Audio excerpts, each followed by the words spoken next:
آپ نے حضرت عمر سے فرمایا عمر تیرے زمانے میں ایک شخص آئے گا، اس کا نام ہوگا اویس، اس کا قبیلہ ہوگا مراد، اس کی شاخ ہوگی کرن، اس کا رنگ ہوگا کالا، قد ہوگا درمیانہ، اور ایک سفید نشان اس کے جسم پر ہوگا۔ جب وہ آئے تو تم اس سے دعا کرانا، علی تو بھی کرانا، عمر تو بھی کرانا، اور میں قسم کھا کے کہتا ہوں کہ اویس جیسوں سے دنیا بھر جائے تو عمر و علی کے ایک بدن کے بال کے برابر نہیں، لیکن اس کے ذریعے سے ایک پیغام آگے پہنچانا تھا۔ تو حضرت عمر اور حضرت علی حیران ہو کر دیکھنے لگے کہ ہمیں کہا جا رہا ہے کہ اویس سے دعا کروائیں، وہ ہم صحابی وہ تابعی۔ تو آپ نے فرمایا اس نے ماں کی ایسی خدمت کی ہے، جب وہ ہاتھ اٹھاتا ہے تو اللہ ہاتھ واپس خالی موڑتا ہی نہیں۔ یہ پیغام پہنچانا تھا کہ ماں باپ کے آگے جھکو۔ جس دیش میں آپ رہتے ہیں یہاں کام کی رفتار بہت تیز ہے، ماں باپ اگر موجود ہیں تو کم ہی خوش نصیبوں والے ہیں جن کو کچھ اولاد کی خدمت ملتی ہے، ورنہ دیواروں کے ساتھ ہی زندگی گزر رہی ہوتی ہے۔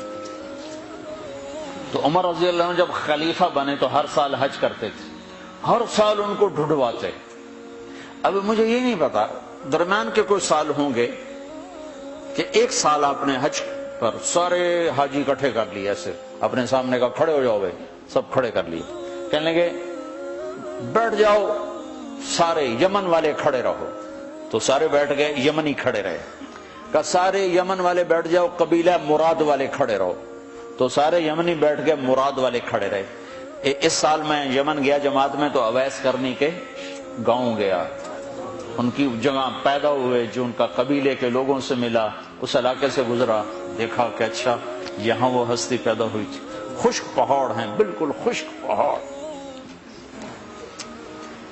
پھر آپ نے کہا مراد والے بیٹھ جاؤ، قرن والے کھڑے رہو، تو صرف ایک آدمی باقی بچ۔ تو آپ نے اس سے پوچھا تم قرنی ہو؟ کہ جی ہاں۔ اویس کو جانتے ہو؟ کہ جانتا ہوں، میرا سگا بھتیجا ہے، میرے بھائی کا بیٹا، لیکن وہ تو تھوڑا پاگل سا ہے، آپ اس کا کیوں پوچھ رہے ہیں؟ تو عمر رضی اللہ تعالیٰ عنہ رونے لگے، کہا وہ نہیں، تو پاگل نظر آتا ہے۔ پھر آپ نے پوچھا کدھر ہے؟ آیا ہوا ہے حج میں؟ ہے؟ کہ جی ہے۔ کدھر ہے؟ کہ جو اونٹ چرانے نکلا تھا عرفات کی طرف۔ تو حضرت عمر نے حضرت علی کو ساتھ لیا اور دوڑ لگائی اور پہنچے عرفات کی طرف، تو دیکھا تو ایک آدمی ایک کیکر کے درخت کے نیچے نفل پڑ رہا اور اونٹ اس کے چاروں طرف چل رہے۔ تو یہ دونوں حضرات بیٹھ گئے، تو انہوں نے اویس نے محسوس کیا کچھ آ گئے لوگ، تو انہوں نے نماز مختصر کر دی، سلام پھیرا۔ تو حضرت عمر نے پوچھا کون ہو بھائی؟ کہا جی مزدور ہوں۔ کہا تیرا نام کیا ہے؟ کہا جی اللہ کا بندہ۔ کہا بھائی ہم سارے کے بندے ہیں، میں پوچھ رہا ہوں جو نام تیری ماں نے تیرا رکھا وہ کیا ہے؟ تو وہ تو پہچانتا نہیں تھا کہ عمر کون ہے، علی کون ہے، وہ تو پہلی دفعہ حج پہ آیا تھا۔ وہ کہنے لگا تم کون ہو میرا انٹرویو کرنے والے؟ انٹرویو تو میں اپنی طرف سے کہہ رہا ہوں۔ میں کہا تم کون ہو میرا پوچھنے والے؟ تو حضرت علی بولے یہ امیر المومنین ہیں عمر بن خطاب اور میں ہوں علی بن ابی طالب۔ پھر وہ ایسے ایک دم گھبرائے، دونوں کو سلام کیا، میں معذرت چاہتا ہوں میں نے پہچانا نہیں۔ تو عمر رضی اللہ تعالیٰ نے فرمایا ہاتھ اٹھا، ہاتھ اٹھا۔ برمنگم والوں کو پیغام پہنچے کہ ماں کی خدمت کیسے کی جاتی، کہ عمر جیسا ہاتھ اٹھوا رہا ہے، علی جیسا، علی جیسا۔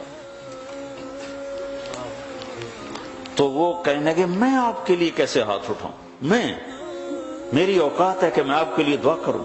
کہاں، ہمیں ہمارے نبی کا حکم تھا کہ اویس آئے تو اس سے دعا کروانی ہے، کہ جب وہ ہاتھ اٹھاتا ہے تو وہ ہاتھ خالی نہیں آتے۔ کس وجہ سے؟ تہجد، جہاد، تبلیغ، ذکر، تلاوت، تسبیح، حج، عمرے، نمازیں، روزے، ذکر، تلاوت۔ کس وجہ سے؟ نہیں، ان میں سے ایک وجہ بھی نہیں، ماں کی خدمت کی وجہ سے۔ پھر ایک اور جگہ آپ نے فرمایا کہ لوگ جب جنت میں چلیں گے تو اویس بھی چلے گا، جب جنت کے دروازے پر پہنچے گے تو اللہ تعالیٰ فرمائیں گے اویس کو روک لو باقی کو جانے دو۔ تو اویس گھبرا جائیں گے، کہیں گے یا اللہ مجھے کیوں روک لیا ہے؟ تو اللہ تعالیٰ فرمائیں گے ٹھہر جاؤ، جانے دو ان کو۔ ہاں بھائی، اب یہ سامنے جہنم کے لوگ کھڑے ہوئے ہیں، تو شفاعت کر، تیری طفیل لاکھوں انسانوں کو جنت میں ڈالو، تجھے اس لیے روکا ہے کہ تو شفاعت کر، جدھر تیری انگلی اٹھتی جائے گی ان کے لیے جنت لکھتی چلی جائے گی، ان کے لیے جنت لکھتا چلا جاؤں گا، جدھر جدھر تو انگلی اٹھائے۔ صرف پونڈ ہی سب کچھ نہیں، مائیں بھی بہت کچھ ہے، صرف پونڈ ہی سب کچھ نہیں ہے، باپ بہت کچھ ہے۔